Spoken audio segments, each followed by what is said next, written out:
第1132章炼药师交易会。测验室之内，众人望着那连萧炎一回合都是接不下的灰衣老妪，额头之上皆是浮现许些冷汗。萧炎突然出手，而且还下手，还毫不因为对方的身份而有所留手，这等手段倒的确是算得上狠辣二字。韩立脸庞上同样是有些错愕，片刻后方才苦笑着摇了摇头，看了萧炎一眼，这个家伙发起狠来原来也不是如其表面那般温和啊。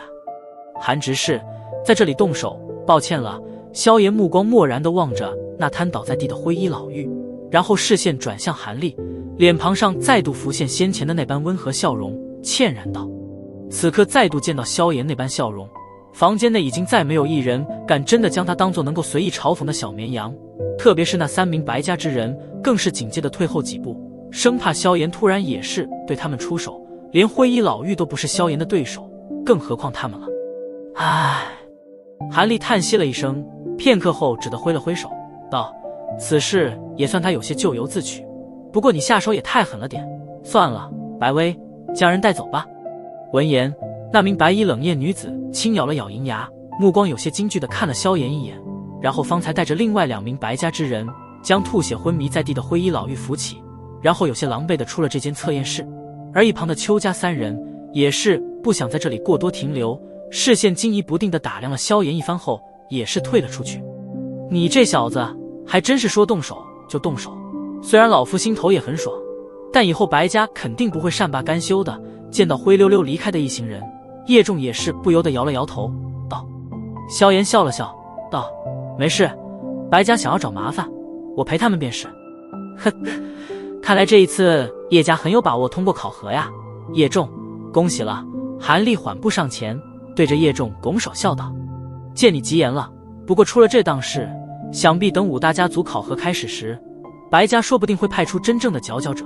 将我叶家挤出前3。叶仲苦笑了一声道，这个很有可能，白家看你叶家早就不顺眼了，若是能落井下石，他们自然不会手软。韩立也是眉头微皱，点了点头道，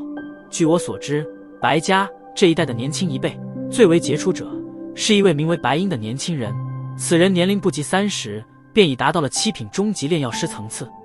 而且在这个层次停留了将近3年时间。如果白家将他派出来的话，恐怕你叶家想要进入前3会变得有些困难。白鹰，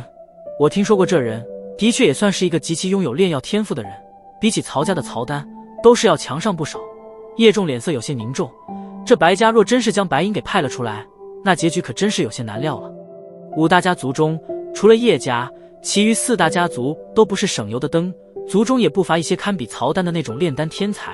这些人即便是放在丹域内，也算是拥有着一些不弱名头。即便此次叶家有着萧炎相助，但想要取得前3也并不容易。今日之事算是得罪了白家，再加上前段时间又得罪了曹家，所以说这2个家族应该肯定是派出棘手的选手给叶家造成阻碍。至于丹家嘛，这个家族虽说一直低调，但每一次的考核都是稳稳的占据第1、第2，偶尔会有所波动，可从未见他们掉到过第3，因此这丹家也会是一个隐秘的竞争对手。这样一来，前3便是基本被曹、丹、白3家囊括，叶家想要挤进去可真是不太容易了。算了，也不用头疼了，都到了这份上，也只能看天意了。见到叶仲苦恼的模样，韩立也是劝慰了一声，旋即目光转向萧炎，笑道，而且此次你叶家请来的这个帮手可也不是什么省油的灯，说不定即便是面对着那3家的天才人物，也是能够相提并论呢。闻言，叶仲也是笑了笑，叹息道，如今也只能将所有希望放在他身上了啊。叶家是存是亡，也就看这次的考核了。在分塔待了一些时间，萧炎与叶仲便是告辞离去，然后2人随意的在圣丹城外域略作闲逛。如今的圣丹城伴随着聚丹会越来越近，那人流量也是越来越恐怖，不仅是白昼，就算是夜晚也是喧哗声震天。而随着人流量多了，那自然是混杂了无数3教9流之辈，一些稀奇古怪的东西也是在这些地方流传开来，而这之中也不乏一些真正的宝贝，当然这是要在你眼力足够的情况下。显然萧炎的运气并不怎么好，在外域的几处交易区逛了一下午，却并没有什么太大的收获，顶多只是认出了几株稀罕药材，而且还是手脚够快，这才未曾被别人捷足先登。待得天色渐暗时，叶仲方才拉住了有些意犹未尽的萧炎。算了，若是想要淘宝，后天举行的那炼药师交易会才会让你真正的大开眼界。那里的东西大多都不是寻常之物，如果你运气够好的话，说不定还能得到一些意料不到的宝贝。听得叶仲的话，萧炎方才无奈地点了点头。当年天火三玄变便是在一处交易区随意淘来的，但可惜如今他似乎是没有了那种好运。见到萧炎收心，叶仲这才带着他离开这处交易区，然后赶回夜院。夜色逐渐的弥漫，然后再度将圣丹城笼罩而下，璀璨的星辰点缀着虚空，一闪一闪的，看上去颇为的绚丽。夜院那安静小院之中，萧炎负手而立，身体犹如雕塑般的站立在那无穷星空之下。从其头发上出现的许些霜气来看，他在这里已经站了不短的时间。这般苦行僧般的站立再度持续了1个小时左右，萧炎那紧闭的双眼终于是缓缓睁开，眉头也是紧紧地皱了起来。这次再也进入不了昨晚的那种状态，唉，看来果然只能凭借机缘啊。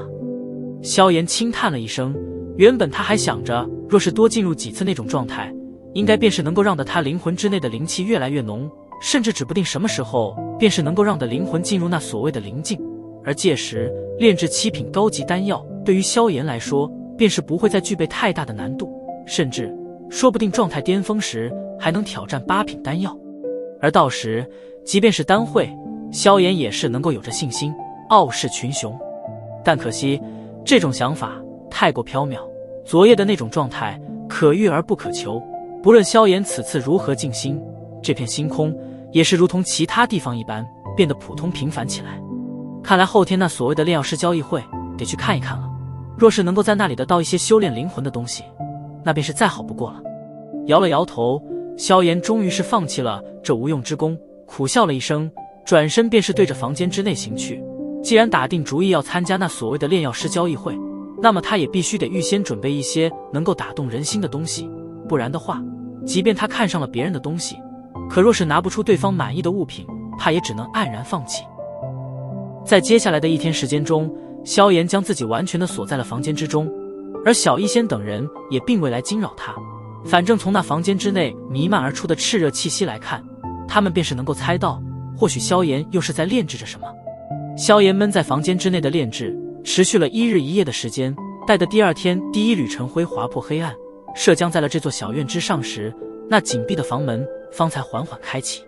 从房间之内走出，萧炎也是狠狠地吸了一口新鲜空气，摸了摸那戒，嘴角咧出一抹笑容。时间虽说有些仓促，但还好以前也是有着一些存货，说起来他也算是一家底丰裕之人了。在萧炎走出房门时，那院门处叶仲、小医仙、天火尊者、星兰4人却是早已站立，笑眯眯地望着前者。呵呵，准备好了？叶虫望着萧炎的模样，不由得笑道。萧炎笑着点了点头，然后大手一挥，道：走吧，让我们看看这圣丹城的炼药师交易会有何了不得之处。语罢，萧炎健步如飞地行出院门，然后率先便是对着昨日叶仲所说的炼药师交易会举办的方向行去。其后小医仙4人一笑，也是不紧不慢地徐徐跟上。至于那所谓的炼药师交易会，他们同样是有着一点兴趣。